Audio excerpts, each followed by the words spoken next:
Good evening. Thanks so much for joining us. I'm Lindsay Davis. Tonight, diving into the world of deep fakes, manipulated videos that can be passed off as the real thing. Now, some of those creators are sounding the alarm. Is the technology getting too good? Here's ABC's Matt Gutman.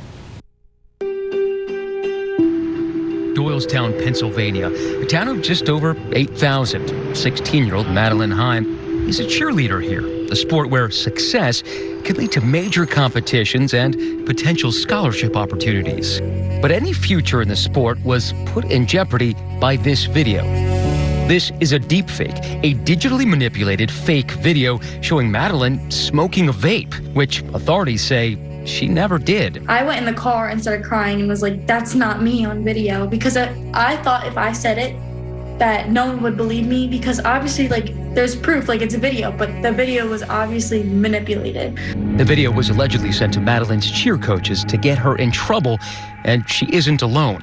Two of her cheerleading teammates were also victims of deep fake photos and videos that make the three girls appear to be naked, drinking, and smoking. All of them sent to their cheer coaches. I just knew it wasn't real because I don't do that. It was hard because we didn't know who it was and who was doing this to me, and that's probably what scared me the most. The alleged suspect behind it all, according to this criminal complaint, is a cheerleader's rival mom from Madeline's cheerleading squad, Rafaela Ainella, who was charged with 3 counts of cyber harassment of a child and 3 counts of harassment. Ainella has denied all of the charges. The essence of it was to knock them down, to make them appear that they were not law-abiding, that they were, that their morals were corrupted, essentially to try to shame them or get them knocked off the team would appear to be the motivation.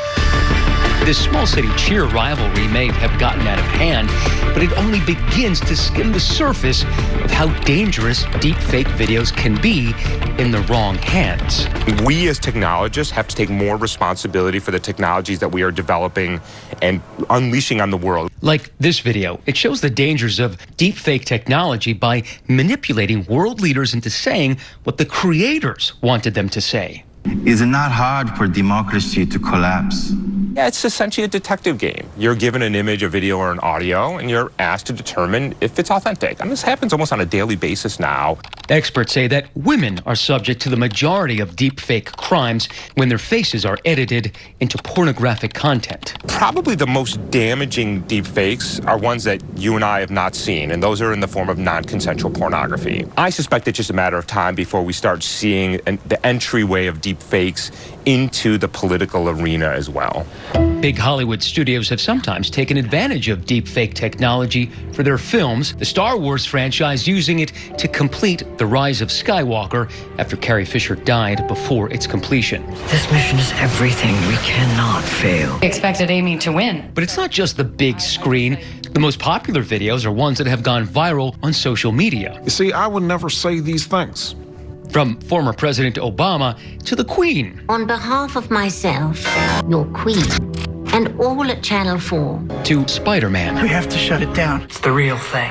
With technology developing enough for individual graphic artists to be able to create videos so realistic, it's hard not to believe your eyes. What's up, TikTok? Like this TikTok. You guys cool if I play some sports? Just a day on the golf course for the Top Gun star, except this is not Tom Cruise's TikTok, and this is not Tom Cruise, but an eerily uncanny recreation made by this guy. I'm Chris Humay. I live in Belgium. I'm 31 years old, and I'm an AI specialist and a VFX artist as well. His videos of not Tom Cruise have been viewed millions of times online. We made these silly videos where it looked like Tom doing these silly things. He was doing a magic trick. He was playing golf, eating a lollipop. And somehow people really enjoyed those, and they went viral all over the world. To create something like this, it's not easy. Because on one hand, you need a professional actor, and on the other hand, you have me. I'm a deepfake specialist. I've been doing VFX for years. This is a 5-second impression. But this? Of a snapping turtle coming out of a shell. This is on an entirely different level.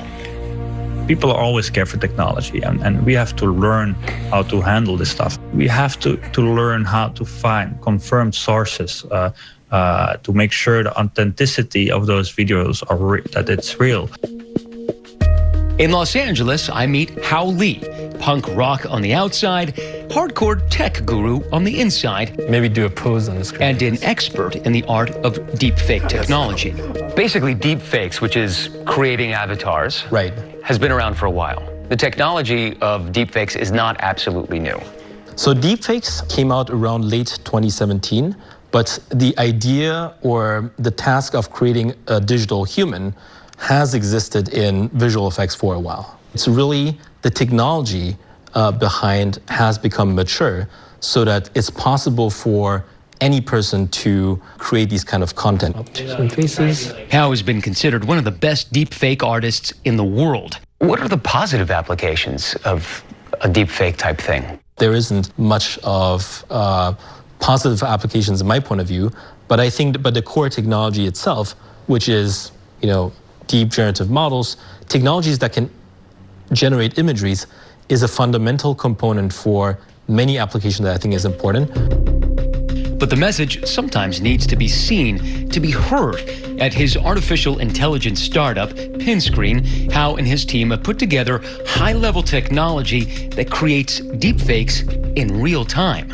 So we created it to show that it's possible to do convincing deepfakes, but also in real time, and swap into anyone you want.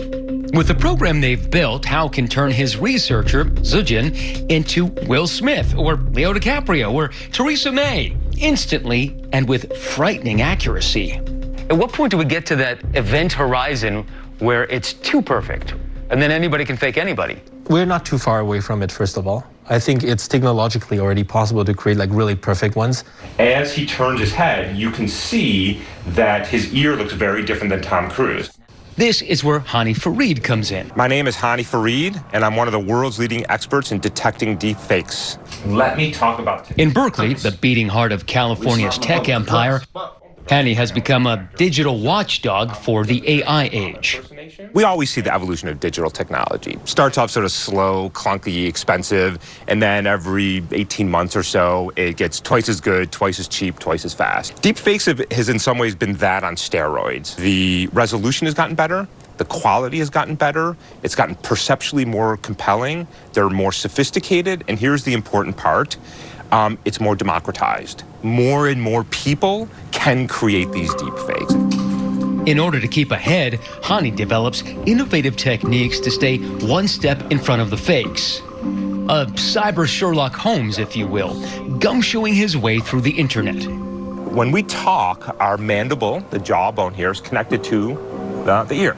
And so when I talk, you can actually see movement in my ear. We look at behavioral patterns, how you move your head when you speak, how I raise my eyebrows when I want to emphasize something. So we tend to look at things that unfold over time. But look, a year from now, is Hao going to be better at synthesizing full-blown video sequences versus images? Probably. Okay, well, we'll have to move on to the next thing and the next thing and the next thing. So it's always a moving target. There's a blue box. It's a high-level game of cat and mouse played with our very identities. But in today's world, where technology once reserved to the few is available now to the many, experts like Hao and Hani can't keep their eyes shut for too long. What's your nightmare scenario for a deepfake? I think I'll be really creeped out if one day I have a Zoom meeting and suddenly someone turn out to be not the person I'm talking to, and I'm completely fooled. I am absolutely sure that in the game of forensic scientist forger, I'm going to lose. I'm almost sure of that. Here's what I also know, is I will lose, but I will make it increasingly more difficult for somebody to create a flawless fake. Using videos it has seen from... For Nightline, I'm Matt Gutman in Los Angeles.